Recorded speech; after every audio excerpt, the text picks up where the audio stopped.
Good morning everyone, welcome to civil services study. Practice set number ये 70 है और इसमें हम प्रैक्टिस करेंगे 50 प्रश्नों की वर्ल्ड ज्योग्राफी के। ठीक है, विश्व के भूगोल के 50 इंपॉर्टेंट प्रश्न यूपीपीएससी के लिए इंपॉर्टेंट है और सभी एग्जाम्स के लिए हैं।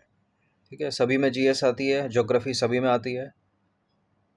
तो चलिए स्टार्ट करते हैं। 45 से 50 मिनट का ये वीडियो होने वाला है। थोड़ा तीव्र गति से चलेंगे क्योंकि इसकी जो एक्सप्लेनेशन है वो भी बड़ी है। तो क्वेश्चन नंबर 1 है यहाँ पर, प्रधान यमोत्तर रेखा। ठीक है, पीएम का मतलब है प्राइम मेरिडियन भी इसको बोलते हैं इंग्लिश में, के संबंध में कौन सा कथन सही नहीं है।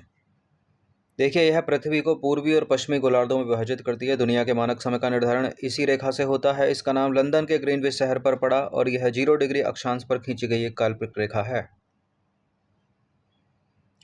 ठीक है, यह अपनी सुंदर सी पृथ्वी वी से एक रेखा खींच दीजिए 0 डिग्री। ऊपर का हो गया उत्तरी गोलार्ध, नीचे का हो गया दक्षिणी गोलार्ध। तो ये तो हो गई अक्षांश रेखा, लेकिन जो देशांतर रेखाएं होती हैं वो इसको अक्षांश को लंबवत काटती हैं ऐसे। ठीक है, ये है देशांतर और ये इस तरह से जो है ये अक्षांश है। तो यहाँ से एक जा रही है प्राइम मेरिडियन यानी प्रधान यमोत्तर रेखा, जो यूरोप महाद्वीप में है, अफ्रीका में है और नीचे एक और है अटलांटिक में। तो 3 महाद्वीपों से होकर गुजरती है ये। ठीक है, और यूरोप के 3 देशों से होकर गुजरती है और अफ्रीका के 5 देशों से होकर गुजरती है और एक नीचे अटलांटिक महाद्वीप से होकर गुजरती है ये। तो प्राइम मेरिडियन या प्रधान यमोत्तर पृथ्वी को पूर्वी और पश्चिमी गोलार्धों में विभाजित कर रही थी। जैसे कि देखा आपने, ये 0 डिग्री अक्षांश ये तो उत्तरी और दक्षिणी गोलार्धों में विभाजित करती है। प्राइम मेरिडियन खींच दो तो ये हो गया पूर्वी और ये हो गया पश्चिमी। तो पहला वाला सही हो गया। दुनिया के मानक समय का निर्धारण इसी रेखा से होता है, बिल्कुल ठीक है।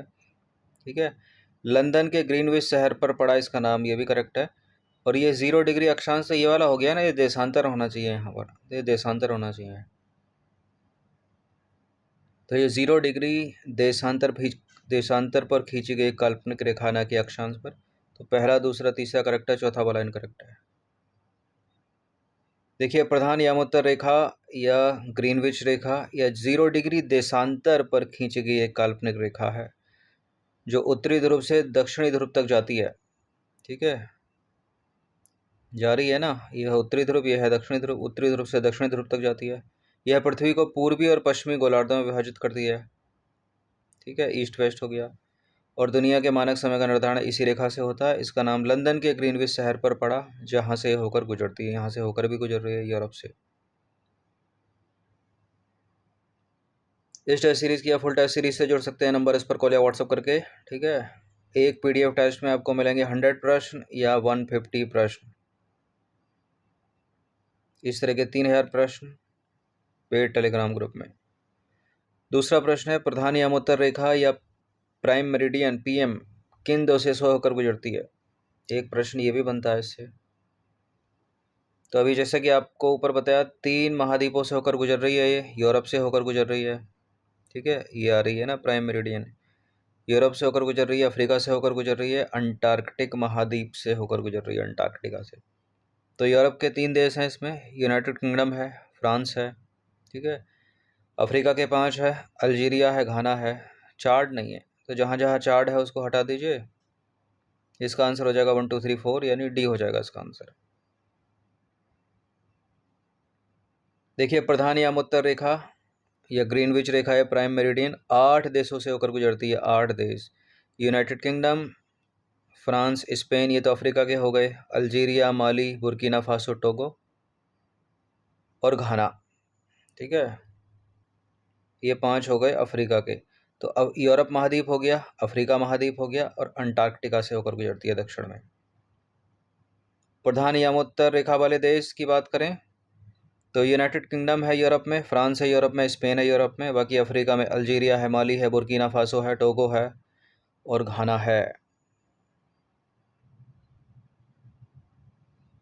अब आ जाइए एक और प्रश्न इसी से रिलेट करता हुआ, प्रधान मध्याह्न रेखा या प्राइम मेरिडियन रेखा कितने महाद्वीपों से होकर गुजरती है। तो यूरोप से गुजर रही है, अफ्रीका से गुजर रही है, नीचे दक्षिणी गोलार्ध में अंटार्कटिका से गुजर रही है। तो 3 हो गया इसका आंसर। प्रश्न पूछने का तरीका कुछ भी हो सकता है। देखिए, प्रधान मध्याह्न रेखा या प्राइम मेरिडियन, जिसे ग्रीनविच मध्याह्न रेखा भी कहा जाता है, 3 महाद्वीपों से होकर गुजरती है, यूरोप, अफ्रीका और अंटार्कटिका। यूरोप में यूनाइटेड किंगडम, फ्रांस और स्पेन से होकर गुजरती है। अफ्रीका में अल्जीरिया, माली, बुर्किना फासो, घाना और टोगो से होकर गुजरती है। चार्ट आ जाए तो हटा दीजिएगा। और भी कोई दूसरा देश आ जाए, नाइजीरिया, नाइजर, सबको हटा दीजिए। विषुवत वृत्त से उत्तर या दक्षिण दिशा में स्थित किसी स्थान की कोणीय दूरी को क्या कहते हैं? देशांतर कहेंगे, विषुव कहेंगे, अक्षांश कहेंगे या कर्क संक्रांति? विषुवत वृत्त से उत्तर या दक्षिण दिशा में स्थित स्थान की कोणीय दूरी को कहते हैं अपन अक्षांश। ठीक है, ऑप्शन नंबर सी है इसका आंसर। विषुवत वृत्त से उत्तर या दक्षिण में स्थित किसी स्थान की कोणीय दूरी को अक्षांश कहते हैं। ठीक है, जैसे कि 0 डिग्री अक्षांश है, इसके थोड़े ऊपर चलोगे 23.5 डिग्री उत्तरी अक्षांश है, जिसको कर्क रेखा ही बोलते हैं। नीचे चले जाओ दक्षिणी गोलार्ध में 23.5 डिग्री दक्षिणी अक्षांश, ये उत्तरी अक्षांश कर्क रेखा या दक्षिणी अक्षांश मकर रेखा। निम्नलिखित में से कौन सा कथन सही है? 23.5 डिग्री दक्षिणी अक्षांश को मकर कहते हैं। ठीक है, 0 डिग्री हो गया, ऊपर 23.5 डिग्री उत्तरी हो गया, नीचे 23.5 डिग्री दक्षिणी, तो ये मकर ही है 23.5 डिग्री। ठीक है, यह कोलंबिया, ब्राज़ील और मालदीव से होकर गुजरती है। 23.5 डिग्री दक्षिणी अक्षांश यानी मकर रेखा जो है वो ब्राज़ील से होकर तो गुजरती है। ठीक है, लेकिन मालदीव और कोलंबिया से नहीं। मालदीव और कोलंबिया से 0 डिग्री होकर गुजरती है, जिसको भूमध्य रेखा इक्वेटर कहते हैं। तो दूसरा वाला गलत है, पहला ही वाला केवल सही है। देखिए, 23.5 डिग्री दक्षिणी अक्षांश को मकर रेखा कहते हैं, अंग्रेजी में ट्रॉपिक ऑफ कैप्रिकॉर्न, और कर्क को ट्रॉपिक ऑफ कैंसर। देखिए, यह विश्व के 3 महाद्वीपों से गुजरती है, दक्षिणी अमेरिका से, अफ्रीका से और नामीबिया से। दक्षिणी अफ्रीका में अर्जेंटीना, चिली, ब्राज़ील, पराग्वे देशों से होकर गुजरती है, और अफ्रीका में नामीबिया, बोत्सवाना, मोजाम्बिक, दक्षिण अफ्रीका, मेडागास्कर से, और ऑस्ट्रेलिया तो एक महाद्वीप भी है, देश भी है। तो कुल 10 देशों से होकर गुजरती है मकर रेखा। एक और प्रश्न इससे रिलेट करता हुआ, निम्नलिखित में से कौन सा देश मकर रेखा पर स्थित नहीं है? तो मकर रेखा पर स्थित है दक्षिण अमेरिका का चिली भी, ब्राज़ील भी, पराग्वे भी है, उरुग्वे नहीं है। ठीक है, कुल 10 देश मकर रेखा पर स्थित हैं, 3 महाद्वीपों में फैले हुए हैं वो। ठीक है, और 5 अफ्रीकी देश हैं इसमें। 10 देशों में से 5 अफ्रीकी देश हैं। अफ्रीकी देशों में नामीबिया, बोत्सवाना, दक्षिण अफ्रीका, मोजाम्बिक और मेडागास्कर। ठीक है, अर्जेंटीना, ब्राज़ील, चिली, पराग्वे दक्षिण अमेरिकी देश हैं। ये 5 और 4 9 हो गए, और एक हो गया ऑस्ट्रेलिया, जो महाद्वीप भी है और देश भी है। ठीक है, 5 अफ्रीकी देशों और 4 दक्षिण अमेरिकी देशों के अलावा ऑस्ट्रेलिया भी मकर रेखा पर स्थित है। प्रत्येक 1 डिग्री देशांतर के लिए स्थानीय समय में परिवर्तन कितना होता है?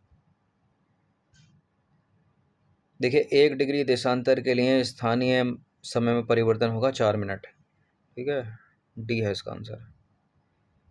कैसे होगा 4 मिनट? समय मापने का जो सबसे अच्छा साधन है, पृथ्वी, चंद्रमा और ग्रहों की गति है। पृथ्वी लगभग 24 घंटे में 360 डिग्री घूम जाती है। ठीक है, तो 12 घंटे में कितना घूमेगी? 180 डिग्री। ठीक है, 6 घंटे में कितना घूमेगी? 90 डिग्री। और 3 घंटे में कितना घूमेगी? 45 डिग्री। इतना ही तो होगा, हाफ हाफ करते जाइए। 3 घंटे में 45 डिग्री हो गई, तो 15 दिया 45। ठीक है, 15 डिग्री का कितना हो गया? ठीक है, 3 घंटे में 45 डिग्री हो गया। 3 घंटे बराबर 45 डिग्री हो गया, तो 1 घंटा बराबर कितना हो गया? 15 डिग्री हो गया। ठीक है, तो 1 डिग्री में कितने हो गए? 4 मिनट। ठीक है, 4 मिनट बराबर 1 डिग्री के बराबर हो गया, इस तरह से।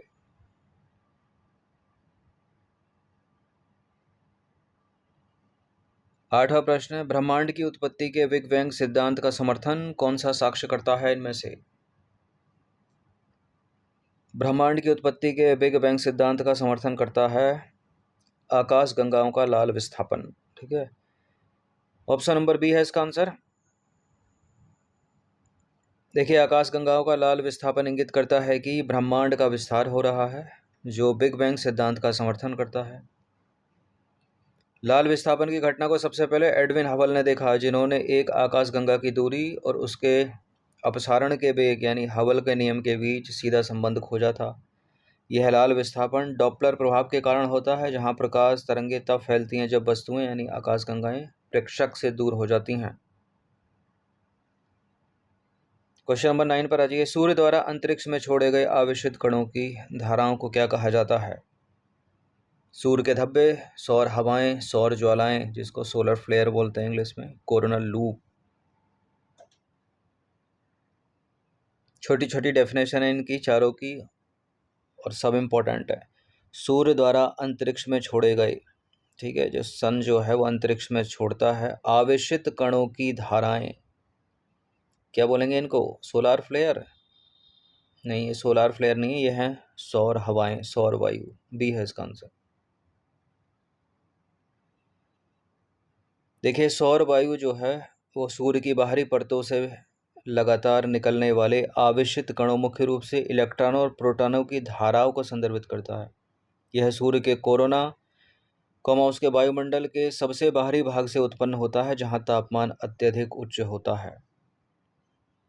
सूर्य धब्बों की बात करें तो सूर्य धब्बे क्या हैं? ये सूर्य की सतह पर अस्थायी गहरे धब्बे हैं जो तीव्र चुंबकीय गतिविधि के कारण होते हैं, जिससे ठंडे क्षेत्र बनते हैं। सौर ज्वालाएं यानी सोलर फ्लेयर, सूर्य की सतह से विद्युत चुंबकीय विकिरण का अचानक और तीव्र विस्फोट अक्सर सूर्य धब्बे और चुंबकीय गतिविधि से जुड़ा होता है। कोरोनल लूप क्या है?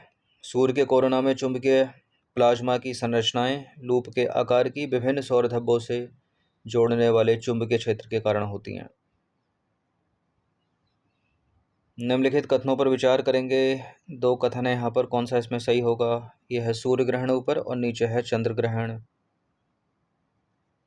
देखिए, चंद्रमा सूर्य और पृथ्वी के बीच आने पर पृथ्वी पर छाया डालता है। चंद्र ग्रहण के सामने लिखा है अमावस्या के दौरान चंद्रमा पृथ्वी की छाया से होकर गुजरता है। ये सब इंपॉर्टेंट है। चंद्र ग्रहण कब होता है, सूर्य ग्रहण कब होता है? सूर्य ग्रहण जो होगा वो अमावस्या के दौरान होगा और चंद्र ग्रहण होगा पूर्णिमा के दौरान। तो यहाँ तो वैसे ही गलत हो जाता है, यहाँ होना चाहिए पूर्णिमा के दौरान चंद्रमा पृथ्वी की छाया से होकर गुजरता है। सूर्य ग्रहण में चंद्रमा सूर्य और पृथ्वी के बीच आ जाता है और पृथ्वी पर छाया डालता है। पहला वाला सही है, केवल दूसरा वाला गलत है। सही बताना है तो बी है इसका आंसर। देखिए, कथन एक सही है, ठीक है। जब चंद्रमा सूर्य और पृथ्वी के बीच से गुजरता है तो अपनी छाया पृथ्वी पर डालता है, तो सूर्य ग्रहण होता है। और सूर्य ग्रहण के दौरान चंद्रमा की छाया के कारण पृथ्वी से देखे जाने पर सूर्य आंशिक रूप से या पूरी तरह से ढका हुआ प्रतीत होता है। दूसरा गलत है, क्योंकि चंद्र ग्रहण पूर्णिमा न कि अमावस्या, पूर्णिमा के चरण के दौरान होता है, न कि अमावस्या के चरण के दौरान, जब चंद्रमा पृथ्वी की छाया से होकर गुजरता है। छोटी छोटी चीज़ें हमेशा याद रखिएगा ज्योग्राफी में। देखिए, चंद्र ग्रहण केवल तभी होता है जब सूर्य, पृथ्वी और चंद्रमा एक सीध में पूरी तरह से संरेखित होते हैं, जिसमें पृथ्वी बीच में होती है, ठीक है। एक चीज और याद रखिएगा, सूर्य ग्रहण और चंद्र ग्रहण में सूर्य अपनी जगह स्थिर रहेगा, सूर्य थोड़ी हिलेगा, ठीक है। पृथ्वी और चंद्रमा हिलते हैं। तो चंद्रमा बीच में आ गया तो सूर्य ग्रहण हो गया, पृथ्वी बीच में आ गई तो चंद्र ग्रहण हो गया। 11वां प्रश्न है, यदि कोई व्यक्ति पृथ्वी को उत्तरी ध्रुव के ऊपर से देखे तो वह देखेगा कि पृथ्वी घूमती है। यह है अपनी पृथ्वी, ठीक है। ऊपर का उत्तरी गोलार्ध हो गया, नीचे का दक्षिणी गोलार्ध हो गया, ये हो गया उत्तरी ध्रुव, ये हो गया दक्षिणी ध्रुव। अब एक व्यक्ति को यहाँ बैठा दिया, पृथ्वी कैसे घूमती है? पश्चिम से पूर्व की ओर घूमती है, वेस्ट टू ईस्ट घूमती है ना पृथ्वी। तो अगर आप नॉर्थ पोल के ऊपर चढ़ जाओ और इस तरफ को देखो तो राइट हैंड आपका यह है, लेफ्ट हैंड आपका यह है, तो पृथ्वी आपको घूमती दिखाई देगी इस तरह से, यानी ऊपर से देखेंगे तो ये वामावर्त हो गया। ए है इसका आंसर।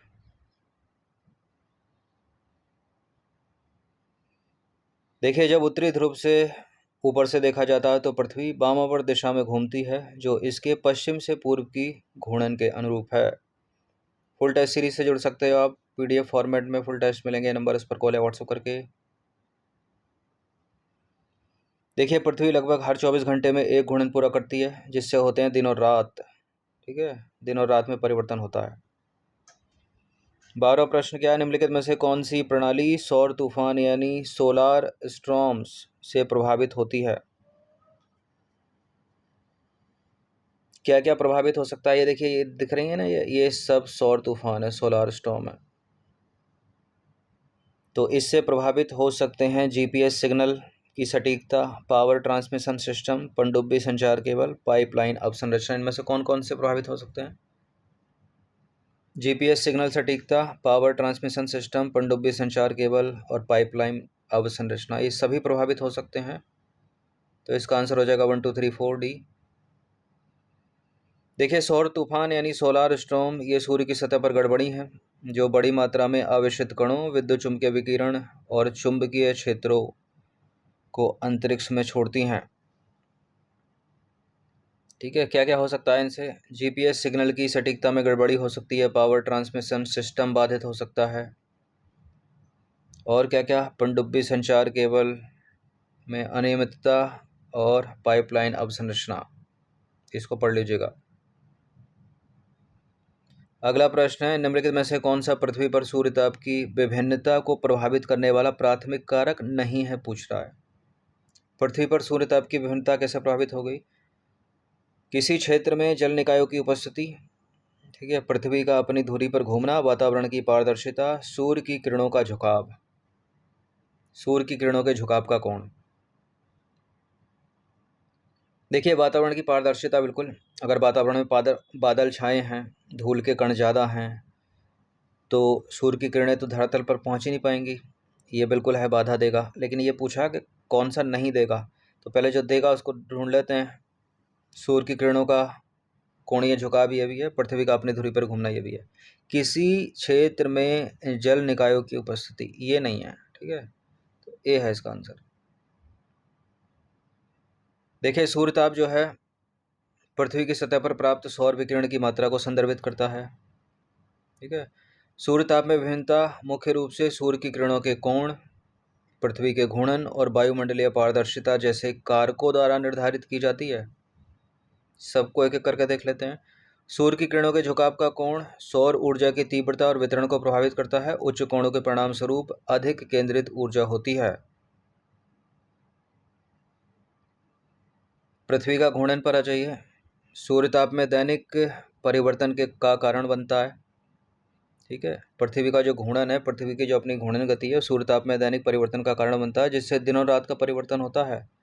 वायुमंडल की पारदर्शिता प्रभावित करती है कि कितनी सौर ऊर्जा सतह तक पहुंचेगी। किसकी सतह? पृथ्वी की सतह तक, अर्थ सरफेस तक, क्योंकि एटमॉस्फेयर में बादल तो नहीं छाए, धूल के कण तो नहीं है, प्रदूषक तो नहीं है जो प्रकाश, सूर्य के प्रकाश को अवरुद्ध या बिखेर सकते हैं। क्वेश्चन नंबर 14 पर आ जाइए। निम्नलिखित में से कौन सा बल ग्रहों, तारों और आकाशगंगाओं की गति को नियंत्रित करता है? इनमें से कौन सा बल है? गुरुत्वाकर्षण बल, ऑप्शन नंबर बी।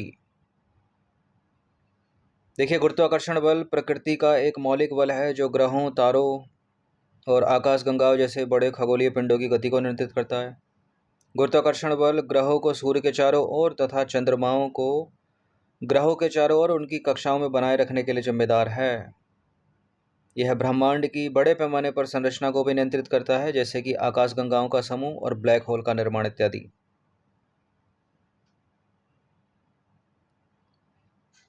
15वां प्रश्न है, निम्नलिखित में से कौन सा द्वीप समूह 8 डिग्री से 12 डिग्री 13 उत्तरी अक्षांश और 71 डिग्री से 74 डिग्री पूर्वी देशांतर के बीच स्थित है? यह है लक्षद्वीप, ऑप्शन नंबर ए। देखिए, लक्षद्वीप समूह जो है भारत के दक्षिणी पश्चिमी तट पर अरब सागर में स्थित 36 छोटे द्वीपों का समूह है। ये द्वीप 8 डिग्री से 12 डिग्री 13 उत्तरी अक्षांश और 71 डिग्री से 74 डिग्री पूर्वी देशांतर के बीच स्थित है। यह भारत का सबसे छोटा केंद्र शासित प्रदेश है लक्षद्वीप, जो अपने निर्मल समुद्र तटों, प्रवाल भित्तियों और समृद्ध समुद्री जैव विविधता के लिए जाना जाता है। लक्षद्वीप की जो राजधानी है वो कवारत्ती है, ठीक है, जो इस क्षेत्र का सबसे बड़ा शहर भी है। ये द्वीप अपने पर्यटन के लिए, मत्स्य पालन के लिए और नारियल की खेती के लिए प्रसिद्ध हैं। और आने वाले समय में प्रकृति को सबसे बड़ा खतरा इसी से ही है। क्वेश्चन नंबर 16 पर आ जाइए। भारत कितने भूकंपीय क्षेत्रों में विभाजित है? देखिए, होता तो इसमें जोन 5 तक है, लेकिन जो क्षेत्र हैं वो 4 ही हैं। 4 क्षेत्रों में विभाजित है। 5 लगाकर गलत मत कर देना, क्योंकि यहाँ काउंटिंग दूसरा, तीसरा, ठीक है, चौथा और 5 से होती है। तो 4 है इसका आंसर, ए है इसका आंसर। देखिए, ऐतिहासिक भूकंप गतिविधियों के आधार पर भारतीय मानक ब्यूरो ने भारत में क्षेत्रों को 4 भूकंपीय जोनों में वर्गीकृत किया गया। Zone 2, zone 2, zone 3, zone 4, zone 5। Zone 5 तक है, लेकिन शुरुआत 2 से है, तो 4 याद रखना। इनमें सबसे खतरनाक जो है वो जोन 5 है, ठीक है। सबसे अधिक भूकंपीय रूप से सक्रिय जोन जो है जोन 5 है, और सबसे कम कौन सा हो गया? जोन 2, जो सबसे पहला है। भारतीय उपमहाद्वीप पर विनाशकारी भूकंप का इतिहास है। विश्व बैंक और संयुक्त राष्ट्र के शोध बताते हैं कि वर्ष 2050 तक भारत में लगभग 200 मिलियन शहरी निवासी तूफान और भूकंप की चपेट में आ जाएंगे। शहरी मिलियन निवासी क्या बोल रहा है कि एक ही बिल्डिंग में कई सौ लोग होते हैं, ठीक है। सबसे ज़्यादा क्षति तो वहीं होगी अगर हुआ तो ऐसा। भूकंप का तो पता नहीं, लेकिन तूफान तो आएंगे। क्वेश्चन नंबर 17 पर आ जाइए। निम्नलिखित में से कौन सी प्राकृतिक घटना विशेष रूप से एक वक्र सतह के साथ मिट्टी या चट्टान, ध्यान से सुनिएगा, मिट्टी या चट्टान के द्रव्यमान की पीछे की और घूर्णी गति द्वारा जनित होती है, जो इसे अन्य तीव्र या अचानक भूवैज्ञानिक खतरों से अलग करती है? क्या हो सकता है? भूस्खलन, रॉकफॉल, भूकंप या ज्वालामुखी। ठीक है, 2 लाइन यहाँ पर इंपॉर्टेंट है। मिट्टी या चट्टान के द्रव्यमान की पीछे की ओर घूर्णी गति, और क्या बोल रहा है? इसे अन्य तीव्र या अचानक भूवैज्ञानिक खतरों से अलग करती है। यानी इसके अतिरिक्त जो तीसरे होंगे वो इससे कहीं ज़्यादा खतरनाक होते हैं और तीव्र होते हैं। तो मिट्टी या चट्टान के द्रव्यमान, तो यहाँ सबसे अच्छा उत्तर ये इंडिकेशन दे रहा है लैंडस्लाइड को, ठीक है, भूस्खलन को, ठीक है। क्योंकि भूस्खलन, लैंडस्लाइड या तो एकदम से हो जाता है या होते होते हो जाता है। इसमें मिट्टी बह के आती है और छोटे छोटे पत्थरों के टुकड़े भी आते हैं। लेकिन रॉक फॉल का मतलब है कि बड़ी सी चट्टान का अचानक से टूट जाना। भूकंप अचानक से आता है, कुछ ही सेकंड के लिए आता है, ठीक है। और ज्वालामुखी उद्गार भी, ठीक है, जो अन्य तीव्र और अचानक भूवैज्ञानिक खतरों से अलग है, तो ये है लैंडस्लाइड। देखिए, लैंडस्लाइड या भूस्खलन एक भूवैज्ञानिक घटना है जिसमें गुरुत्वाकर्षण के प्रभाव में मिट्टी, चट्टान या मलबे की नीचे की ओर खिसकना शामिल है, ठीक है। मलबे का जो है नीचे की ओर खिसकना शामिल है।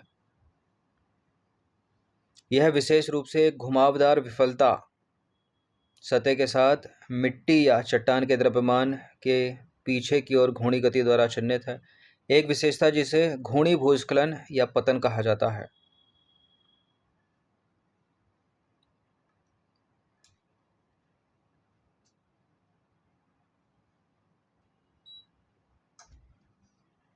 देखिए, घूर्णी भूस्खलन प्रायः ढीली, असंगठित मिट्टी या कमजोर चट्टानी परतों वाले क्षेत्रों में होता है, जो कटाव या मानवीय गतिविधियों के कारण क्षतिग्रस्त हो जाता है, ठीक है। ये भूस्खलन आमतौर पर अन्य प्रकार के भूस्खलनों जैसे कि चट्टान गिरने की तुलना में धीमे होते हैं, लेकिन इनसे बुनियादी ढांचे और पर्यावरण को काफ़ी नुकसान हो सकता है। भूस्खलन के सामान्य कारणों में भारी वर्षा, भूकंप, ज्वालामुखी गतिविधियाँ तथा वनों की कटाई और उत्खनन जैसी मानव प्रेरित गतिविधियाँ शामिल हैं, ठीक है। तो ये जो लैंडस्लाइड है वो भारी वर्षा के कारण हो सकता है, भूकंप आने से हो सकता है, ज्वालामुखी गतिविधियों से भी हो सकता है, वनों की कटाई से तो हो ही रहा है, और उत्खनन से भी, ठीक है। ये सारी मानव प्रेरित गतिविधियाँ, उत्खनन जैसी मानव प्रेरित गतिविधियाँ, ठीक है। भारी वर्षा भी करा सकता है वैसे तो मानव, क्लाउड सीडिंग के द्वारा, ठीक है। भूकंप भी ला सकता है चाहे तो, ठीक है। परमाणु परीक्षण कर ले, भूकंप भी आ जाएगा उससे। ज्वालामुखी गतिविधियाँ, वैसे तो ये तीनों की तीनों प्राकृतिक हैं। वनों की कटाई मानव निर्मित है, उत्खनन भी मानव निर्मित है, इसलिए बोला इसने मानव जैसी गतिविधियाँ, ठीक है, तथा वनों और उत्खनन जैसी मानव निर्मित गतिविधियाँ। 18वां प्रश्न क्या है? दिन और रात किसके कारण होते हैं? देखिए, पृथ्वी की खुद की गति है घूर्णन गति, ठीक है। पृथ्वी की खुद की गति है घूर्णन गति, और ये सूर्य के चारों ओर भी घूम रही है, खुद की गति है, और ऐसे ही घूमते घूमते घूमते घूमते सूर्य का चक्कर भी लगा रही है। तो जो खुद की गति है इसकी घूर्णन गति 24 घंटे में एक चक्कर पूरा कर लेती है, अपने अक्ष पर घूर्णन कर रही है, उसके कारण होता है दिन और रात। और ये घूमते घूमते घूमते सूर्य का चक्कर लगा रही है, तो उसके कारण होगा ऋतु परिवर्तन या मौसम परिवर्तन। ठीक है, सूर्य के चारों ओर पृथ्वी का परिक्रमा करती है ना, तो इसके कारण होता है ऋतु परिवर्तन या मौसम का परिवर्तन। और ये पृथ्वी पृथ्वी जो है अपनी टिल्टेड भी है ना, अक्ष पर झुका भी है, नत अक्ष पर झुकी हुई भी है, उसके कारण भी जो है मौसम परिवर्तन होगा। तो ये दोनों मौसम परिवर्तन ऋतु परिवर्तन के हैं, और ये वाला जो है दिन और रात के लिए है। तो यहाँ केवल एक ही सही हो जाएगा।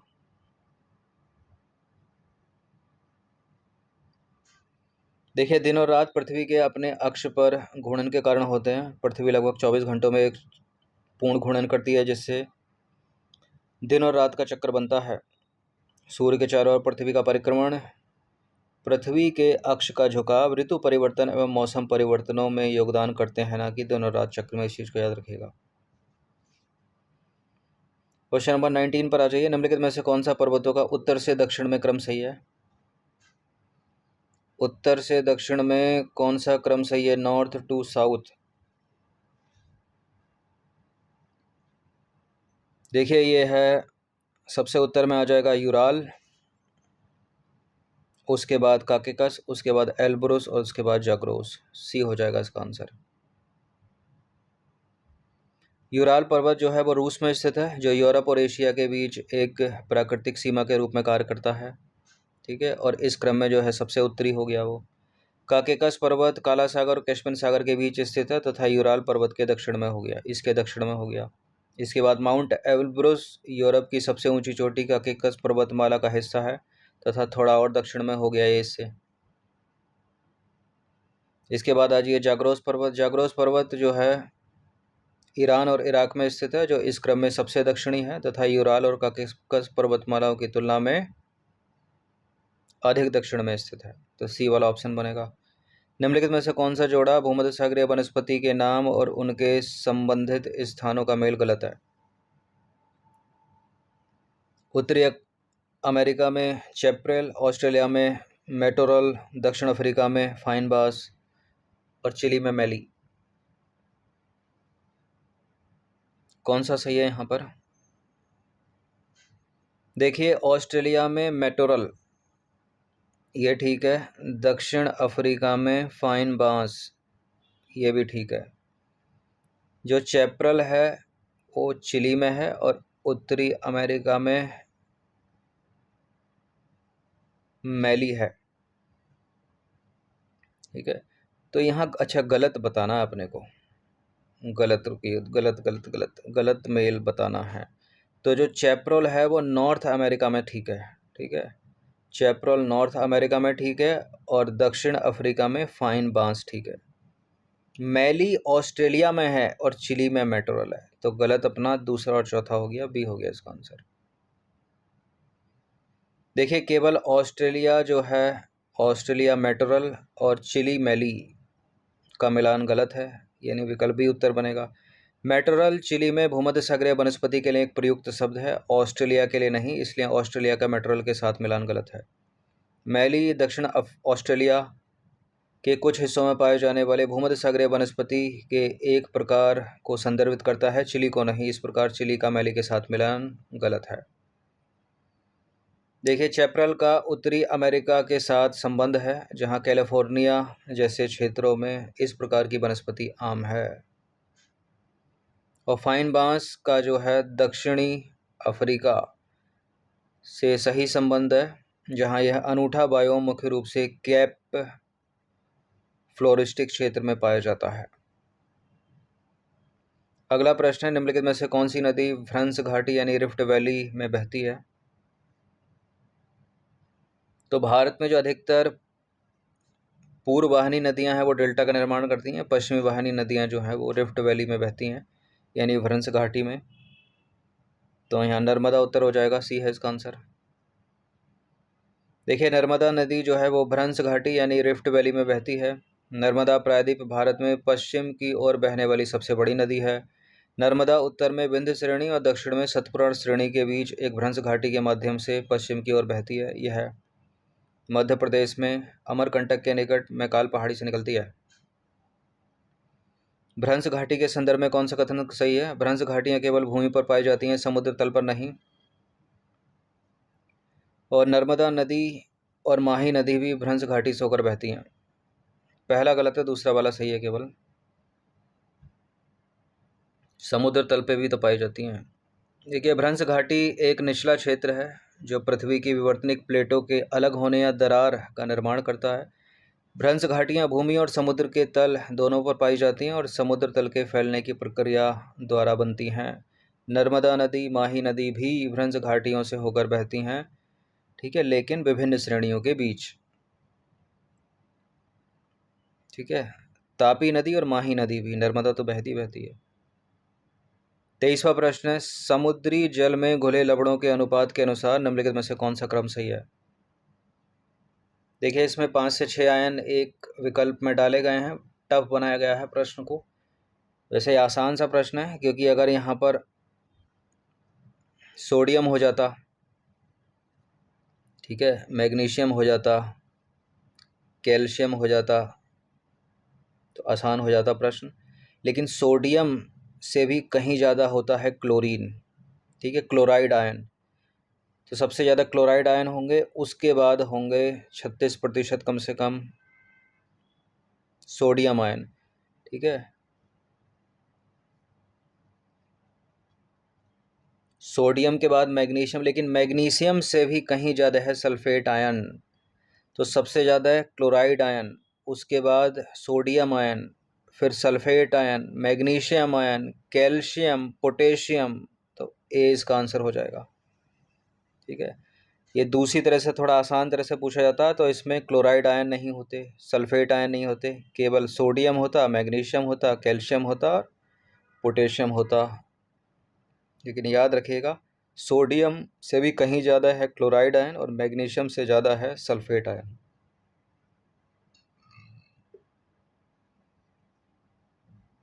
तो ए है इसका आंसर। समुद्री जल में विभिन्न प्रकार के घुले लवण होते हैं, जिनमें क्लोराइड आयन सबसे अधिक मात्रा में होते हैं, जो कुल घुले हुए लवणों का लगभग 55% हिस्सा बनाते हैं। तो सबसे ज़्यादा हो गए।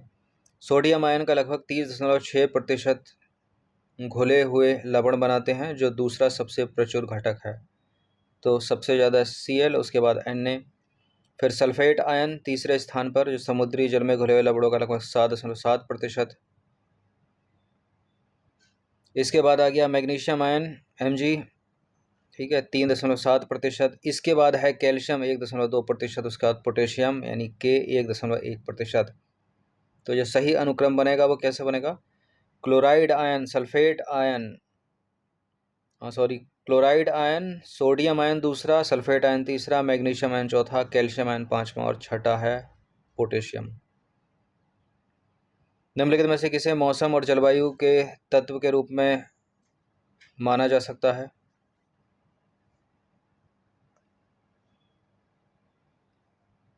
दोनों ही हैं, तापमान, वर्षा। डी है इसका आंसर।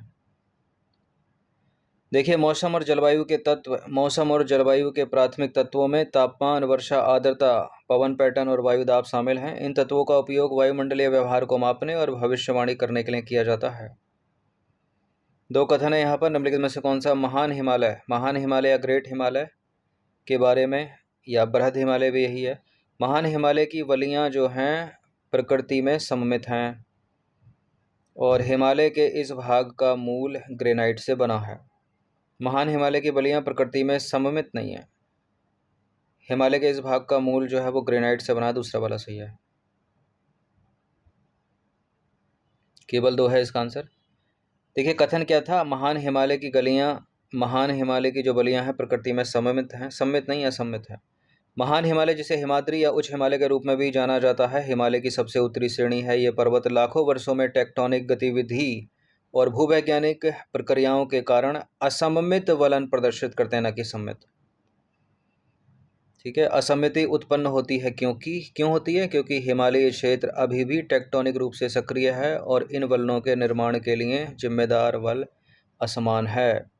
इस प्रकार महान हिमालय की बलियां सममित नहीं, जैसा कि कथन 1 में बताया गया है, वो गलत है। दूसरा कथन क्या है? हिमालय के इस भाग का मूल ग्रेनाइट से बना है। देखिए, महान हिमालय मुख्य रूप से क्रिस्टलीय चट्टानों से बना है, जिसमें ग्रेनाइट और नीस शामिल हैं। ये चट्टानें श्रेणी के मूल का निर्धारण करती हैं और इसकी प्राचीन भूवैज्ञानिक संरचना का हिस्सा हैं। मूल में पाया जाने वाला ग्रेनाइट आग्नेय गतिविधियों का परिणाम है और पर्वत श्रृंखला की शक्ति और कठोरता में योगदान देता है। ग्रेनाइट अपने स्थायित्व के लिए जाना जाता है और महान हिमालय की भूवैज्ञानिक संरचना में एक महत्वपूर्ण विशेषता है, तो दूसरा वाला सही है। अब क्या है भाई? 26वां प्रश्न है, इस जलवायु की विशेषता ठंडी और शुष्क सर्दियाँ, ठंडी शुष्क सर्दियाँ, ठीक है। इस जलवायु की विशेषता है ठंडी शुष्क सर्दियाँ और गर्म आर्द्र ग्रीष्म ऋतुएं। ठंडी शुष्क सर्दियाँ और गर्म आर्द्र गर्मियाँ, जिसमें सर्दियों के दौरान तापमान हिमांक से नीचे रहता है और समुद्री प्रभावों से दूर के क्षेत्रों में महत्वपूर्ण बर्फबारी होती है। भूमध्य सागरीय प्रकार की जलवायु, लॉरेंटियन प्रकार की जलवायु, चीन प्रकार की जलवायु और नेटाल प्रकार की जलवायु। क्या है इसका आंसर? ठीक है। सर्दियाँ कैसी हैं? ठंडी और शुष्क हैं। और गर्मियाँ कैसी हैं? गर्म और आर्द्र। यह है लॉरेंटियन प्रकार की जलवायु, ऑप्शन नंबर बी। देखिए, लॉरेंटियन प्रकार की जलवायु मुख्य रूप से गर्म और ठंडी महासागरीय धाराओं की मुलाकात से प्रभावित होती हैं। अर्थात उत्तरी अमेरिका में देख लें तो गल्फ स्ट्रीम गर्म है, लेब्राडोर ठंडी है, ये मिलेंगी। एशिया में देखें तो क्यूरेशियो गर्म है और ओयाशियो ठंडी है। इसकी विशेषता ठंडी शुष्क सर्दियाँ, गर्म आर्द्र गर्मियाँ हैं, जिसमें सर्दियों में तापमान अक्सर हिमांक के नीचे चला जाता है। साथ ही अंतर्देशीय क्षेत्रों में महत्वपूर्ण बर्फबारी होती है। यह जलवायु वर्ष भर वर्षा का अनुभव करती है, जिसमें अधिकांश वर्षा गर्मियों के महीनों के दौरान पूर्वी हवाओं और समुद्री प्रभावों के कारण होती है। लॉरेंटियन प्रकार की जलवायु आमतौर पर उन क्षेत्रों में पाई जाती है जहां महाद्वीपीय और समुद्री जलवायु प्रभाव मिलते हैं, जैसे कि उत्तर पूर्वी नॉर्थ अमेरिका और पूर्वी एशिया। क्लियर?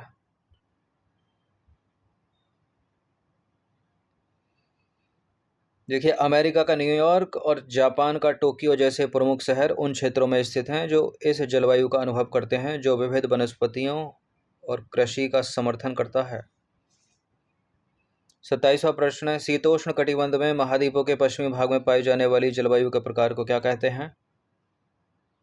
यह है समशीतोष्ण समुद्री जलवायु। देखिए, समशीतोष्ण समुद्री जलवायु की विशेषता हल्की सर्दियाँ, मध्यम गर्मियाँ और साल भर नियमित वर्षा है, जो समुद्र के प्रभाव के कारण होती है। इस जलवायु वाले क्षेत्रों में तापमान बहुत अधिक गर्म या बहुत अधिक ठंडा नहीं होता, जिससे साल भर वनस्पतियों के लिए उपयुक्त परिस्थितियाँ बनी रहती हैं। लंदन हो गया, डबलिन हो गया, ऑकलैंड जैसे शहर इस प्रकार की जलवायु के उदाहरण हैं, जो महाद्वीपों के पश्चिमी तटों पर पाए जाते हैं। विश्व के किस प्रदेश में गरजते चालीसा चलते हैं? देखिए, यह अपनी पृथ्वी बीच से एक रेखा खींच दीजिए। उत्तर का उत्तरी गोलार्ध हो गया, नीचे का दक्षिणी गोलार्ध हो गया। यह है भूमध्य रेखा। तो किन किन देशों से होकर गुजरती है भूमध्य रेखा, वो अपने आप में इंपॉर्टेंट प्रश्न है। यह है 23.5 डिग्री उत्तरी अक्षांश कर्क रेखा। जिन देशों से होकर गुजरती है ये भी इंपॉर्टेंट है। यह है मकर रेखा। जिन देशों से होकर गुजरती है ये भी इंपॉर्टेंट है, याद रखना सबको। अब उत्तर क्या है? गरजते चालीसा। जो गरजते चालीसा हैं वो 40 डिग्री से 50 डिग्री के बीच में, ठीक है, 40 डिग्री से 50 डिग्री के बीच में। तो यहाँ जैसे कि 5 डिग्री 15, यहाँ जैसे 23.5 डिग्री है तो यहाँ कहीं होगा, दक्षिणी गोलार्ध में होता है, ठीक है। 40 डिग्री से 50 डिग्री अक्षांश के मध्य जो है वो गरजते चालीसा। ये 3 होते हैं, गरजते चालीसा और इसके बाद प्रचंड पचासा, वो 50 डिग्री से 60 डिग्री के बीच में। उसके बाद आती है चीखती साठा, 3 होती हैं ये, वो 60 डिग्री अक्षांश के आसपास। तो 40 डिग्री से 50 डिग्री के बीच में है गरजते चालीसा और दक्षिणी अक्षांश के मध्य, याद रखिएगा। 3 हैं ये, गरजते चालीसा या गरजती चालीसा कह लीजिए, गरजती चालीसा, प्रचंड पचासा और चीखती साठा, ठीक है। यानी रोअरिंग 40 और वायलेंट 50 और स्क्रीमिंग 60, 3 हैं।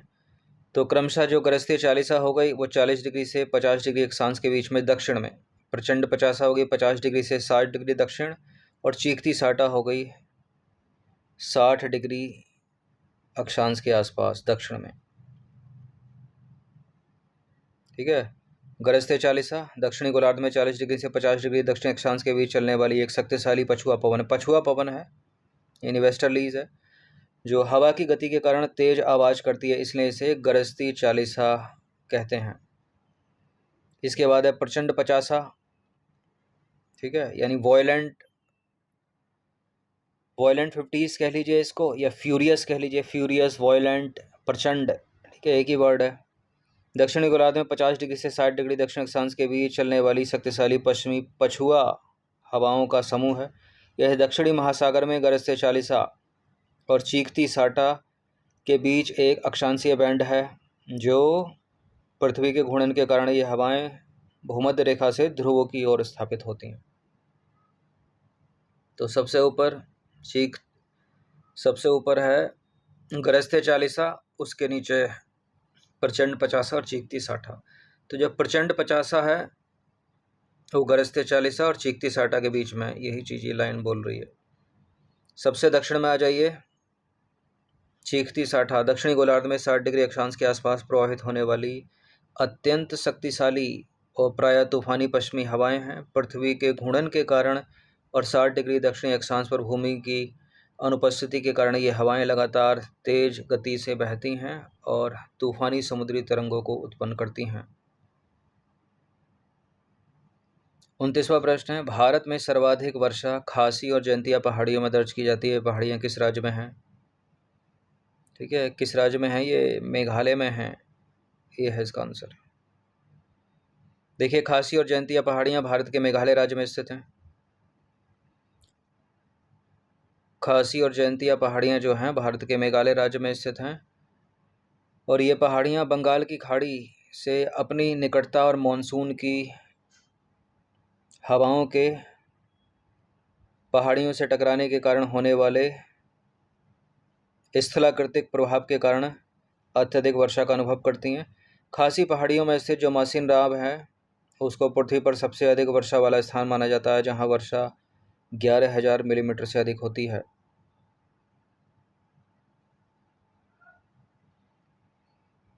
अब आ जाइए, 30वां प्रश्न क्या है, पृथ्वी के वायुमंडल की कौन सी परत मुख्य रूप से सूर्य से परावैंगनी विकिरण को अवशोषित करने के लिए जिम्मेदार है? इस इमेज को देखिए आप, ये आ रही है परावैंगनी विकिरण सूर्य से।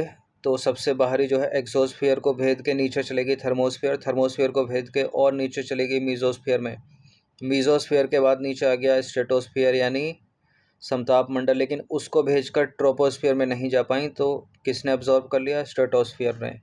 किधर गया भाई? बी है इसका आंसर।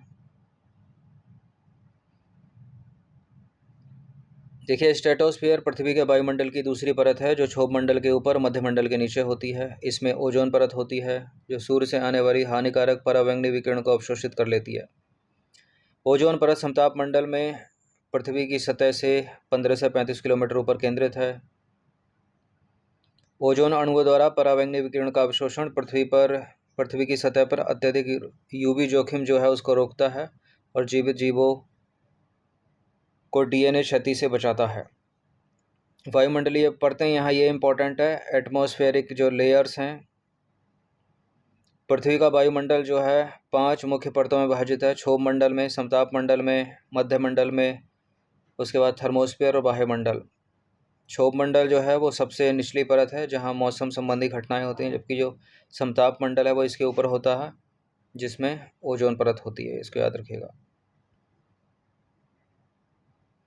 ठीक है, इसके अतिरिक्त थोड़ा और देखें तो मध्यमंडल जो है उल्कापिंड के जलने के लिए जाना जाता है, और थर्मोस्फीयर में आयन मंडल शामिल है जो रेडियो संचार के लिए महत्वपूर्ण है।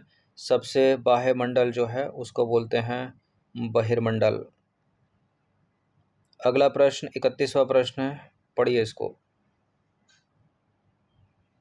देखिए, 31 प्रश्न में कथन एक है। 31वें प्रश्न में, क्षोभ मंडल में तापमान प्रत्येक 165 मीटर की ऊंचाई पर 1 डिग्री सेल्सियस की दर से घटता है। 165 मीटर की ऊंचाई पर 1 डिग्री सेल्सियस कम हो जाता है क्षोभ मंडल में यानी ट्रोपोस्फीयर में। मध्यमंडल में तापमान ऊंचाई बढ़ने के साथ घटने लगता है और लगभग 80 किलोमीटर पर 100 डिग्री तक पहुंच जाता है। ये बिल्कुल करेक्ट है। पहला वाला भी कथन, दूसरा वाला भी कथन, दोनों के दोनों सही हैं। सी होगा इसका आंसर। देखिए कथन एक सही है क्योंकि क्षोभ मंडल में तापमान लगभग प्रति किलोमीटर 6.5 डिग्री की दर से घटता है, जो कि ऊंचाई के हर 165 मीटर के लिए 1 डिग्री के बराबर है। इस घटना को क्या बोलते हैं? पर्यावरण क्षय दर या सामान्य क्षय दर, यानी अंग्रेजी में नॉर्मल लैप्स रेट इसको बोला जाता है। क्षोभ मंडल या ट्रोपोस्फियर पृथ्वी के वायुमंडल की सबसे निचली परत है जहां मौसम संबंधी घटनाएं होती हैं। यह कम वायु घनत्व और दबाव के कारण तापमान कम हो जाता है। यहाँ कम वायु घनत्व और दबाव के कारण टेम्परेचर जो है वो कम हो जाता है। ठीक है, दूसरा वाला सही है। मध्यमंडल में तापमान ऊंचाई के साथ घटता है। पृथ्वी की सतह से लगभग 80 किलोमीटर ऊपर इसकी जो ऊपरी सीमा के पास लगभग 1000 डिग्री सेल्सियस तक पहुंच जाता है। ठीक है, माइनस 100 डिग्री सेल्सियस तक पहुंच जाता है।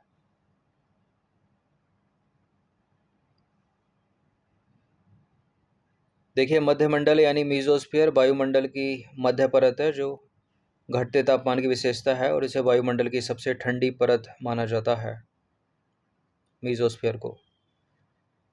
32वां प्रश्न क्या कहता है कि कथन एक है, कथन दो है, वायुमंडल के ऊर्ध्वाधर तापन की प्रक्रिया को संचरण के रूप में जाना जाता है। हवा की क्षैतिज गति के माध्यम से ऊष्मा के स्थानांतरण को संवहन कहा जाता है। तो कथन तीन है, गर्मियों के दौरान उत्तरी भारत में लू हवाएं संचरण के कारण होती हैं।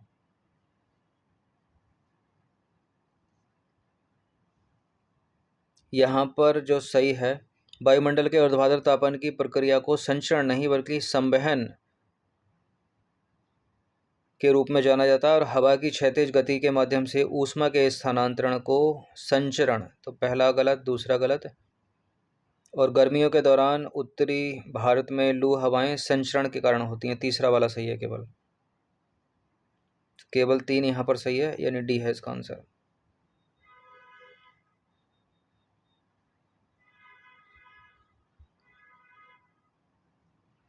देखिए कथन एक गलत है, वायुमंडल के ऊर्ध्वाधर तापन की प्रक्रिया को संवहन नहीं बल्कि संचरण यानी ट्रांसमिशन के रूप में जाना जाता है। कथन दो भी गलत है, हवा की क्षैतिज गति के माध्यम से ऊष्मा के स्थानांतरण को संचरण नहीं बल्कि संवहन यानी कन्वेक्शन कहा जाता है। कथन तीन सही है, गर्मियों में उत्तरी भारत में लू की हवाएं संचरण के कारण होती हैं क्योंकि इसमें गर्म वायु द्रव्यमान की क्षैतिज गति शामिल है, यानी संचरण यानी ट्रांसमिशन।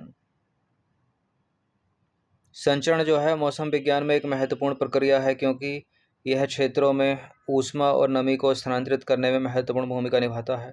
दूसरी ओर संवहन हवा की ऊर्ध्वाधर गति को संदर्भित करता है जो अक्सर गरज के साथ और बादल बनने जैसी घटनाओं से जुड़ा होता है।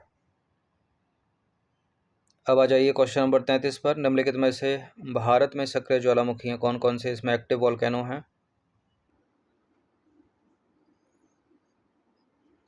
भारत में कौन कौन से एक्टिव वॉल्केनो? देखिए भारत में एकमात्र सक्रिय ज्वालामुखी का नाम है बैरन ज्वालामुखी। नारकोंडम सुप्त है, तो केवल एक ही सही है, सी है इसका आंसर। देखिए भारत में भारत में दो मुख्य ज्वालामुखी, एक है बैरन ज्वालामुखी जो कि एक सक्रिय ज्वालामुखी है, दूसरा है नारकोंडम ज्वालामुखी जो कि एक प्रसुप्त ज्वालामुखी है। ठीक है, बैरन द्वीप भारत का एकमात्र सक्रिय ज्वालामुखी है, कई बार एग्जाम से प्रश्न बना है। सक्रिय ज्वालामुखी मतलब जो एक्टिव वोल्केनो साल दर साल कुछ साल छोड़ के जिनमें विस्फोट होते रहते हैं। नारकोंडम प्रसुप्त यानी इसमें विस्फोट होने की उम्मीद है। ठीक है, ये फट सकता है लेकिन फटा नहीं है।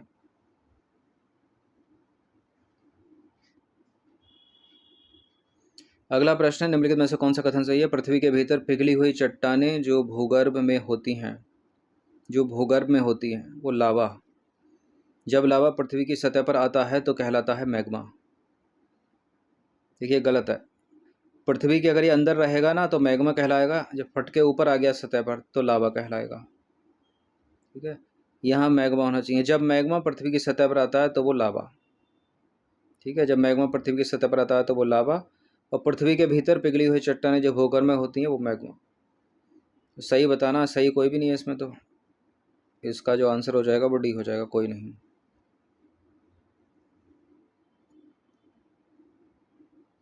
ज्वालामुखी के मुख्य भाग अगर देखें तो मैग्मा, लावा, ज्वालामुखी छिद्र या मुख। ज्वालामुखी के मुख्य भाग, मैग्मा पृथ्वी के भीतर पिघली हुई चट्टानें जो भूगर्भ में होती हैं। लावा, जब मैग्मा पृथ्वी की सतह पर आता है तो उसे लावा कहा जाता है। ज्वालामुखी छिद्र या मुख, यह वह छेद या दरार है जिससे लावा, गैसें और राख बाहर निकलती हैं। 35वां प्रश्न है, निम्नलिखित में से कौन सा कथन सही है? ज्वालामुखी के मुख को क्रेटर कहते हैं। ज्वालामुखी 3 प्रकार के होते हैं। 3 प्रकार कौन से? सक्रिय ज्वालामुखी, प्रसुप्त ज्वालामुखी, सुप्त ज्वालामुखी। करेक्ट है दोनों के दोनों कथन, बी है इसका आंसर। देखिए, ज्वालामुखी या वोल्केनो भूपटल पर स्थित वह प्राकृतिक दरार जिससे होकर पृथ्वी का पिघला हुआ पदार्थ, कौन कौन सा पिघला हुआ पदार्थ? लावा, राख, भाप और अन्य गैसें बाहर निकलती हैं। ज्वालामुखी के क्रेटर को, मुख को क्रेटर कहते हैं। ज्वालामुखी 3 प्रकार के होते हैं। कौन कौन से एग्जाम्पल के साथ देखिएगा? सक्रिय ज्वालामुखी, प्रसुप्त ज्वालामुखी, सुप्त ज्वालामुखी। सक्रिय ज्वालामुखी यानी इटली का Etna, Stromboli, Colima, Cotopaxi, Kilauea, Vesuvius, Fujiyama. अब इन पे ज्वालामुखी पर प्रश्न कैसे बनते हैं? कौन सा सक्रिय ज्वालामुखी है, कौन सा सुप्त ज्वालामुखी है, इसकी पहचान कीजिए। और कहाँ है वो, किस देश में है, वो भी मैच करने के लिए पूछता है। प्रसुप्त में किलिमंजारो है, एंकाकागुआ है। सुप्त में कोह सुल्तान देवबंद, पोपा। ठीक है, पोपा कहाँ का? म्यांमार का। कोह सुल्तान और देवबंद ईरान। चलिए आ जाइए, निम्नलिखित को सही सम्मिलित कर दीजिए। यह है ज्वालामुखी। ज्वालामुखी कौन कौन से? Mount Etna, Mount Merapi, Aconcagua, Cotopaxi.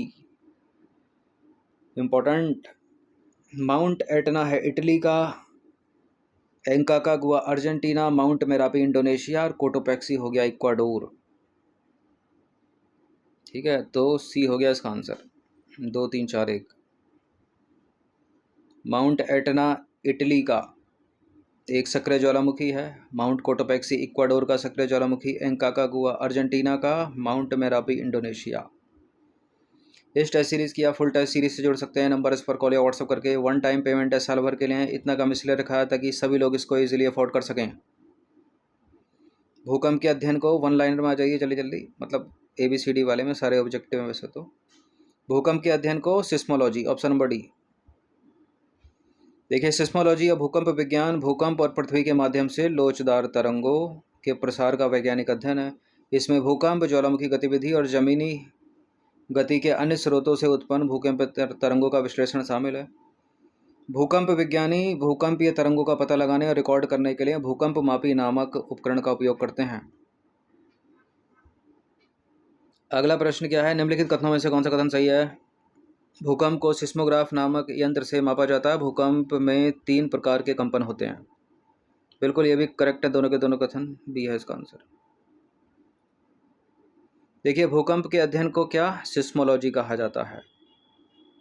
भूकंप के अध्ययन को सिस्मोलॉजी कहा जाता है। भूकंप को सिस्मोग्राफ नामक यंत्र से मापा जाता है। भूकंप में 3 प्रकार के कंपन, प्राथमिक अथवा पी तरंगे। ठीक है, ये तरंगें प्रत्येक माध्यम से गुजरती हैं और इनकी गति 8 किलोमीटर प्रति सेकंड होती है। इनकी गति सबसे अधिक होती है। पी तरंगों के बाद आ जाइए एस तरंगों पर। एस तरंगे या द्वितीयक तरंगे भी बोलते हैं इनको। इन्हें अनुप्रस्थ तरंगे भी कहते हैं। ये केवल ठोस माध्यम से गुजरती हैं। ये सारे बुलेट पॉइंट याद रखिएगा, स्टेटमेंट बनाकर पूछता है एग्जाम्स में। तीसरी है एल तरंगे या तृतीयक तरंगे। ये तरंगे धरातल तक ही सीमित रहती हैं। ये ठोस, द्रव, गैस तीनों माध्यम से गुजर सकती हैं। ये अत्यधिक विनाशकारी होती हैं। 40वां प्रश्न है, निम्नलिखित में से कौन सा कथन सही है? कोटोपैक्सी इक्वाडोर का सक्रिय ज्वालामुखी है। किलायू ज्वालामुखी संयुक्त राज्य अमेरिका के हवाई द्वीप पर स्थित है। विसुवियस इटली का सक्रिय ज्वालामुखी है। ये तीनों के तीनों सही है, डी है इसका आंसर। तो एक्सप्लेनेशन की आवश्यकता है नहीं, जो ऑप्शन में सही है। तो कोटोपैक्सी एक सक्रिय ज्वालामुखी है। कहाँ पर स्थित है ये? कोटोपैक्सी एक सक्रिय ज्वालामुखी है। यह स्थित है एंडीज पर्वतमाला में। देखिए, कोटोपैक्सी जो है इक्वाडोर में एंडीज पर्वतमाला श्रृंखला में स्थित एक सक्रिय ज्वालामुखी है। ठीक है। सक्रिय स्ट्रेटो ज्वालामुखी है, एक्टिव वोल्केनो है। यह दुनिया के सबसे ऊंचे सक्रिय ज्वालामुखियों में से एक है, जो इक्वाडोर की राजधानी क्विटो से लगभग 50 किलोमीटर दक्षिण में स्थित है। मौसम बदलने का क्या कारण है? ऊपर था एक प्रश्न, दिन और रात कैसे होते हैं? दिन और रात होते हैं पृथ्वी के घूर्णन से। और मौसम या ऋतु परिवर्तन कैसे होगा? पृथ्वी जो है नत अक्ष पर झुकी है और वैसे ही झुके हुए घूर्णन करती हुई घूर्णन कर जाती है, यानी सूर्य का परिक्रमण कर जाती है। तो पृथ्वी का सूर्य के चारों ओर चक्कर लगाना यानी परिक्रमण, और अपने अक्ष पर झुकाव, सी हो जाएगा इसका आंसर। देखिए, मौसम में बदलाव का मुख्य कारण पृथ्वी का अपनी झुकी हुई धुरी पर सूर्य के चारों ओर घूमना है, जिससे पृथ्वी के अलग अलग हिस्सों को सूर्य की किरणें अलग अलग मात्रा में मिलती हैं।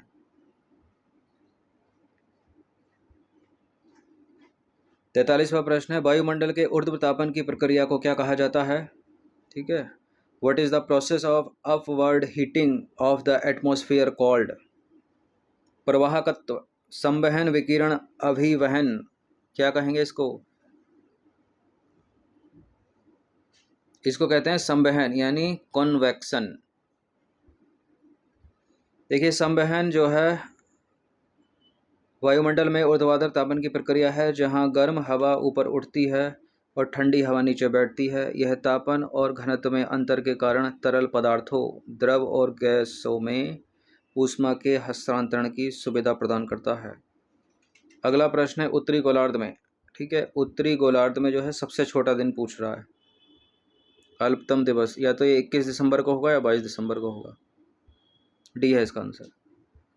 देखिए, उत्तरी गोलार्ध में सबसे छोटा दिन शीतकालीन संक्रांति के दौरान होता है, जो आमतौर पर 21 या 22 दिसंबर को पड़ता है। 2025 में यानी इस साल शीतकालीन संक्रांति 22 दिसंबर को है, जो सबसे छोटे दिन के उजाले वाले दिन को चिन्हित करता है। मोना लोआ डैश में स्थित एक सक्रिय ज्वालामुखी है। इस इमेज को देखिए अच्छे से जरा। यह है हवाई द्वीप, हवाई द्वीप में है मोना लोआ, और यहाँ पर ही क्या है, हवाई वोल्केनिक नेशनल पार्क भी है। तो किलायू जो है ना, वो भी यहाँ पर है, भी उसमें रिसेंटली विस्फोट हुआ है। और मोना लोआ में लास्ट विस्फोट हुआ था नवंबर 2022 में। तो हवाई का है, संयुक्त राज्य अमेरिका में है जगह, दिख रहा है, island of Hawaii, USA. B है इसका आंसर। देखिए, मोना लोआ हवाई द्वीप यानी संयुक्त राज्य अमेरिका के आधे भाग पर विस्तृत एक सक्रिय ज्वालामुखी है। तो हवाई द्वीप, यूएसए। इसे आयतन व क्षेत्रफल की दृष्टि से दुनिया का सबसे बड़ा सक्रिय ज्वालामुखी माना जाता है। अगला प्रश्न, दुनिया के सबसे बड़े सक्रिय ज्वालामुखी का नाम क्या है? तो किधर गया? मोना लोआ। ठीक है, लास्ट विस्फोट हुआ था इसमें नवंबर 2022 में। देखिए, मोना लोआ उन 5 ज्वालामुखियों में से है जो मिलकर हवाई द्वीप बनाते हैं। ठीक है, जो यूएसए में है, यह है हवाई द्वीप। यह हवाई द्वीप समूह का सबसे दक्षिणी द्वीप है ये मोना लोआ। यह सबसे ऊंचा नहीं है, सबसे ऊंचा मोनाकी है, लेकिन सबसे बड़ा और द्वीपीय भूमि का लगभग आधे हिस्से का निर्माण करता है। यह किलायू ज्वालामुखी के ठीक ऊपर स्थित, उत्तर में स्थित है। किलायू में जो है अभी रिसेंटली 2 सितंबर 2025 को विस्फोट हुआ। मोना लोआ में आखिरी विस्फोट कब हुआ? नवंबर 2022 में। अगला प्रश्न, हाल ही में किलायू ज्वालामुखी में विस्फोट हुआ, यह निम्नलिखित में से किस देश में स्थित है? तो हवाई द्वीप, संयुक्त राज्य अमेरिका, डी है इसका आंसर। ठीक है, किलायू पढ़ लीजिए, किलायू पे लिखा आएगा या किलाउआ। ठीक है, KILAUEA। हवाई यूएसए का नाम याद रखिएगा। देखिए, हाल ही में 2 सितंबर को दुनिया के सबसे सक्रिय ज्वालामुखियों में से एक किलायू ज्वालामुखी में फिर विस्फोट हो गया। यह विस्फोट हवाई ज्वालामुखी राष्ट्रीय उद्यान के भीतर पहाड़ के शिखर कैल्डेरा के भीतर हुआ। अभी मैप में देखा था ना आपने, हवाई नेशनल पार्क। अब आ जाइए, यह ज्वालामुखी, यह देश। 48वां प्रश्न है। 2 प्रश्न और हैं, लगभग 1 घंटा हो गया 50 प्रश्नों के लिए, क्योंकि एक्सप्लेनेशन बहुत बड़ी थी। चलिए, माउंट पोपा कहाँ पर, कोह सुल्तान कहाँ पर, क्राकातोआ कहाँ पर, और पोपो कैटिपल कहाँ पर? माउंट पोपा है म्यांमार में, कोह सुल्तान इसके नाम से ईरान लगा दीजिएगा। ए का हो गया 3, बी का हो गया 4, ए का हो गया 3, बी का हो गया 4, जिसमें नहीं है उसको हटा दीजिए। सी का हो गया 1 क्राकातोआ इंडोनेशिया और पोपोकैटिपल मैक्सिको। ए है इसका आंसर। हैं सी कैसे हो गया? 3 4 1 2 बनाना आना भैया, 3 4 1 2। ए है इसका आंसर। प्रिंटिंग मिस्टेक, कोई दिक्कत नहीं। देखिए माउंट पोपा म्यांमार में, कोह सुल्तान इसके अतिरिक्त अल बुर्ज ईरान में, क्राकाताओ, क्राकातोआ नहीं है क्राकाताओ है, क्राकाताओ। ऊपर क्या लिखा था, गलत पढ़ दिया क्या मैंने? क्राकाताओ ही है, ठीक है। क्राकाताओ इंडोनेशिया, उसके साथ माउंट मेरापी भी इंडोनेशिया, और पोपोकैटिपल, इसके अलावा कोलिमा और माउंट पेरिकुटिन ये जो है मैक्सिको में, ठीक है। तो सक्रिय ज्वालामुखी किन देशों के और कौन सा सक्रिय है वो ज़्यादा इम्पोर्टेंट है, मतलब दोनों इम्पोर्टेंट है। एक और इम्पोर्टेंट प्रश्न, पैसिफिक रिंग ऑफ फायर किससे संबंधित है? पैसिफिक रिंग ऑफ फायर का संबंध है ज्वालामुखी और भूकंप से, ठीक है। सी है इसका आंसर।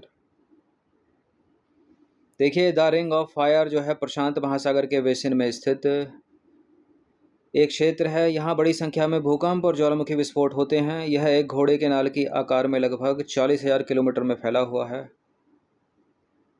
और इसमें समुद्री खाइयों, ज्वालामुखी आर्क और ज्वालामुखी बेल्ट और प्लेट गति की एक सतत श्रृंखला है। दुनिया के 75% से अधिक सक्रिय ज्वालामुखी और निष्क्रिय ज्वालामुखी इसी जगह आते हैं।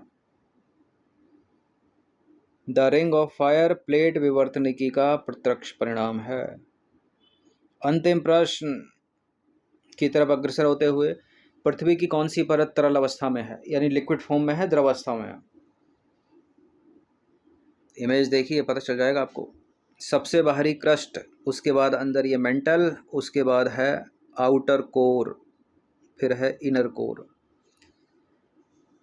तो कौन सी हो गई लिक्विड फॉर्म में? और जब पृथ्वी के आप नीचे जाओगे ना धरातल में, तो थोड़ा नीचे जाओगे फिर तो पानी निकलने लगता है, और नीचे जाओ नीचे जाओ नीचे जाओ नीचे जाओ। जब आप 4,500 से 6,000 किलोमीटर नीचे जाओगे तो आपको ये आउटर कोर मिलेगा जो कि है लिक्विड फॉर्म में। देखिए कितना टेम्परेचर है इसका, ठीक है, लोहे को पिघला दे।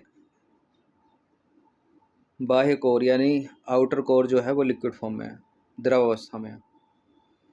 देखिए पृथ्वी का बाह्य कोर पृथ्वी की एकमात्र परत है जो तरल या द्रव अवस्था में है, ठीक है। यह मुख्य रूप से लोहा और निकेल से बना है, साथ ही गंधक और ऑक्सीजन जैसे हल्के तत्व की मात्रा भी होती है।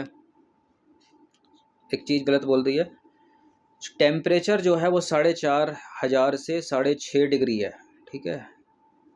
टेम्परेचर जो है बाह्य कोर में तापमान कितना, लगभग 4,500 से 6,000 डिग्री सेल्सियस तक जाता है, ठीक है। और इसका आधा, अगर आप 2,900 किलोमीटर से 5,150 किलोमीटर की गहराई में जाएंगे ना धरातल से, तब आपको जो है आउटर कोर मिलेगा, यानी बाह्य कोर मिलेगा पृथ्वी की सतह से नीचे जाओगे तो 4,500 से 6,000 डिग्री सेल्सियस का टेम्परेचर है। इसलिए जो पृथ्वी का बाह्य कोर है, आउटर कोर है, वो लिक्विड फॉर्म में है, द्रव अवस्था में है। तो इतना टेम्परेचर क्या करेगा, धातुओं को पिघली हुई अवस्था में रखने के लिए पर्याप्त है अगर इतना टेम्परेचर है तो, ठीक है। क्या है वहाँ पर, लोहा है, निकेल है, गंधक है और ऑक्सीजन जैसे हल्के तत्व हैं। और पृथ्वी के धरातल से कितना नीचे जाना है, 2,900 किलोमीटर से 5,000 किलोमीटर, या 3,000 से 5,000 किलोमीटर लगभग। चलिए, तो 50 प्रश्न बड़े इंपॉर्टेंट है ये किसी भी एग्ज़ाम्स के लिए, चाहे आप यूपी पीसीएस की तैयारी कर रहे हो, दूसरे स्टेट के पीसीएस की तैयारी कर रहे हो, यूपी टीजीटी होने वाला है उसमें भी ये काम करेंगे प्रश्न, और आरओ की मुख्य परीक्षा में 120 नंबर का जो प्रश्न पत्र आता है ऑब्जेक्टिव टाइप ही होता है, उसमें भी काम करेंगे। तो प्रैक्टिस करते रहिएगा। बाकी आपको फुल टेस्ट सीरीज़ से जुड़ना है, ठीक है, प्रिंट करा कर पढ़ना है, प्रैक्टिस करनी है, तो ये नंबर इस पर कॉल या व्हाट्सअप करके आप ज्वाइन कर सकते हैं। धन्यवाद।